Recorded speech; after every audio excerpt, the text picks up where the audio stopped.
1. I reach the integral way of uniting with the great and mysterious Tao. My teachings are simple. If you try to make a religion or science of them, they will elude you. Profound yet plain, they contain the entire truth of the universe. Those who wish to know the whole truth take joy in doing the work and service that comes to them. Having completed it, they take joy in cleansing and feeding themselves. Having cared for others and for themselves, they then turn to the Master for instruction. This simple path leads to peace, virtue, and abundance. 2. Men and women who wish to be aware of the whole truth should adopt the practices of the integral way. These time-honored disciplines calm the mind and bring one into harmony with all things. The first practice is the practice of undiscriminating virtue. Take care of those who are deserving. Also, and equally, take care of those who are not. When you extend your virtue in all directions without discriminating, your feet are firmly planted on the path that returns to the Tao. 3. Those who wish to embody the Tao should embrace all things. To embrace all things means first that one holds no anger or resistance toward any idea or thing, living or dead, formed or formless. Acceptance is the very essence of the Tao. To embrace all things means also that one rids oneself of any concept of separation, male and female, self and other, life and death. Division is contrary to the nature of the Tao. Foregoing antagonism and separation, one enters in the harmonious oneness of all things. 4. Every departure from the Tao contaminates one's spirit. Anger is a departure, resistance a departure, self-absorption a departure. Over many lifetimes the burden of contaminations can become great. There is only one way to cleanse oneself of these contaminations, and that is to practice virtue. What is meant by this?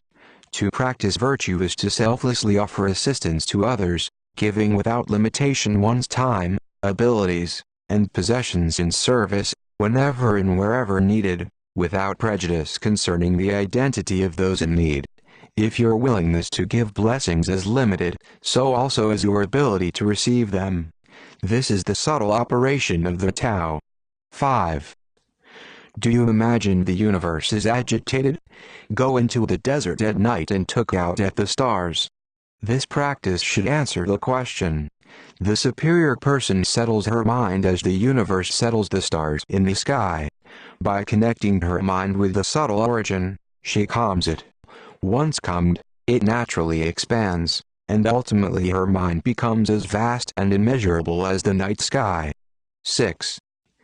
The Tao gives rise to all forms, yet it has no form of its own. If you attempt to fix a picture of it in your mind, you will lose it. This is like pinning a butterfly. The husk is captured, but the flying is lost. Why not be content with simply experiencing it? 7. The teaching of the integral way will go on as long as there is a Tao and someone who wishes to embody it. What is painted in these scrolls today will appear in different forms in many generations to come. These things, however, will never change. Those who wish to attain oneness must practice undiscriminating virtue.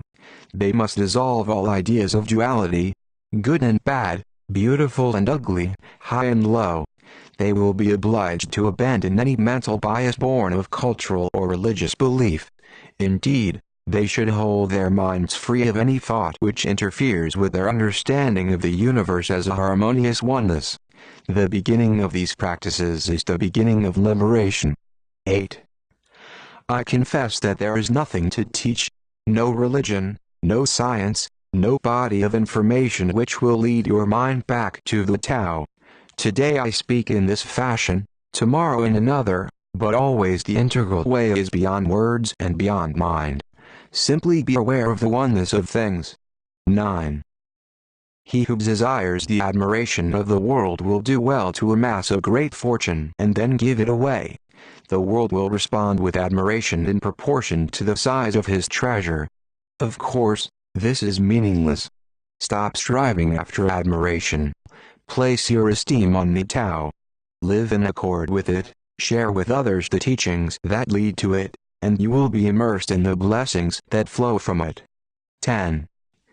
The ego is a monkey catapulting through the jungle, totally fascinated by the realm of the senses. It swings from one desire to the next, one conflict to the next, one self-centered idea to the next. If you threaten it, it actually fears for its life. Let this monkey go. Let the senses go.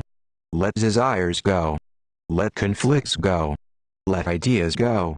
Let the fiction of life and death go. Just remain in the center, watching. And then forget that you are there. 11. Does one scent appeal more than another? Do you prefer this flavor, or that feeling? Is your practice sacred and your work profane?